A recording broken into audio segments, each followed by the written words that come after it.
All right, shalom, shalom. First and foremost, I want to give all glory, honor, and praise unto my power, Yahweh, Bahashem, Yahweh Shai. Right, hey, shalom to all you sincere hearted true believers. Right, today's lesson I want to go into, man. Just a exhortation for Akim Nakwaf, man. I feel like I ain't did one of these videos in a minute, just to exhort brethren, Akim Nakwaf to just continue to just keep fighting it, man. Just keep fighting a good fight, right? And just understand that everything that we do, right, has a benefit. Everything that we do has a purpose, and everything that we do in righteousness or in wickedness, right, you will get a reward for it. So we understanding that, right, let's get into it. Galatians chapter 6 and verse 7, it says, "Be not deceived, the heavenly Father is not mocked. For whatsoever a man soweth, that shall he also reap." So remember this when you're looking at, right, when the hypocrite, right, meaning these actors, these people in the world, some people in the truth that pertain like that pretend that they, really about it, but really not, but really inwardly they got a deep dark desire to somehow use the ministry of the Heavenly Father for their own benefit, right? Everybody's going to receive what it is they've been doing, in their own body, man. And for us that's serving the Heavenly Father in all truth and sincerity, understand that you laboring day in and day out, meaning that what you fighting to constantly endure, keeping the law, statutes, and commandments, fear the Heavenly Father and your, and how you move, how you think, and just in your actions and day-to-day life, how it just governs your thoughts, right? Your whole thought process and how you just don't even move the same. All of that, it will be rewarded, man, because not everybody's doing it. And remember that. Galatians chapter 6 and verse 8, "For he that soweth to his flesh shall of the flesh reap corruption," right? "But he that soweth to the Spirit shall of the Spirit reap life everlasting." So remember that as well, right? That now it's not saying that we don't sow to our flesh because you have to eat. You have to, you lay with a woman if you got a wife or whatever, blase, blase, right? You do certain things that are pleasing to your flesh. But this is talking about keeping it in context, overindulging, right? So you're overindulging in your flesh, meaning that what you're sowing straight to it, man. That's what I'm dead focused on, and that's what I'm going to plant, and I'm going to try to reap my harvest from that.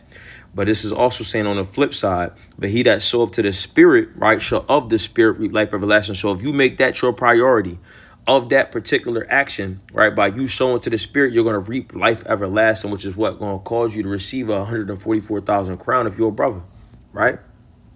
Or let's say you're not at 144,000, but you get the 1/3 spot. Hey, shit, man, you still made it, all right? Or for the sisters, man, you know what I'm saying, 1/3 spot. Hey, that's beautiful. That's a top spot for a sister, man, right?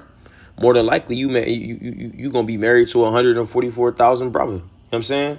I can't see a 1/3 sister being married to a 2/3. I don't, man. Hey, I don't know, right? That's neither here nor there, right? But the fact of the matter is, verse 9 it says, "And let us not be weary and well doing." This is the point, y'all. "Let us not be weary and well doing, for in due season we shall reap if we faint not." Yahweh Shah is coming, man. Right? Yahweh Shah Hamashiach. I want now what Yahweh Shah Hamashiach is coming. Yahweh, he sending his son to come and deliver us, rescue us from this captivity, man. Right? And see, the thing of the matter is, right, we have to understand, like it says in Sirach, the 2nd chapter, when coming to serve the Heavenly Father, you have to prepare your soul for temptation. It's not going to be peaches and creams. It's not going to be easy days every day. It's not going to be a good day every day, man. When I say by that, it's not going to be just happy abundance all the time, bro. You feel what I'm saying? Because you have to remember, Zechariah, the 13th chapter says you what, man?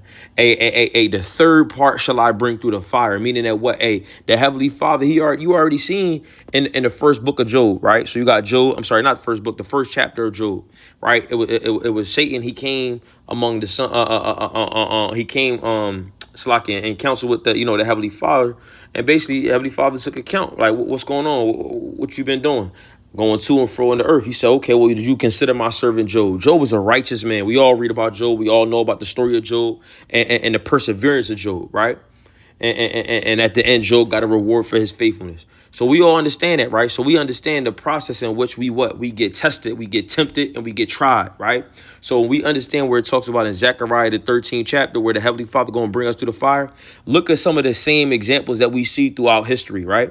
Because ultimately, when we read in this history, we see that what, man, right? Let's get this in Romans, the 15th chapter. And that's why I always tell brothers, I don't ride aside as long as I got breath in me, you're going to keep hearing me say it. As long as I got the Spirit, man, and I think that, Yahweh Bahashem, Yahweh Shai, right? Yahweh in the name of his only son, Only begotten son Yahweh Shai, Hamashiach, man, that he continues to bless me with the spirit, right? Right. So Romans 15 and verse 4, it says, for whatsoever things were written aforetime were written for our learning, that we through patience and comfort of the scriptures might have hope. We got to have hope, man. And see, hope is so beautiful to us right now, especially, right? Because ultimately we in hard times, man, right?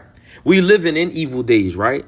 We understand that. We like it says in the book of Baruch, we are yet this day in our captivity. Like it says in Haggai 1:6, right? He that earneth wages to put into a bag with holes, meaning that some of us is going to work in jobs that you slaving for and just to pay bills, man, right? When you go to Baruch, the 3rd chapter, it says that we are in captivity to this day where we are subject to payments, man. Right. And some of us, we fantasize about that time and meditate on the time where we ain't gonna have no worries, man. We're gonna have the kings of other nations, the queens of other nations, their princesses and their princes, being what our nursing fathers and our nursing mothers, man. The top executives of these other nations, royalty of other nations coming down to serve us and having them bow down before our feet and to know that the Heavenly Father don't loved us. Right? He loves us and still to this day. So we read about these different things that our forefathers had to endure, had to struggle through. And then ultimately we find some similarities and comparisons in our own lives. But then also we see how they persevered through it. Right.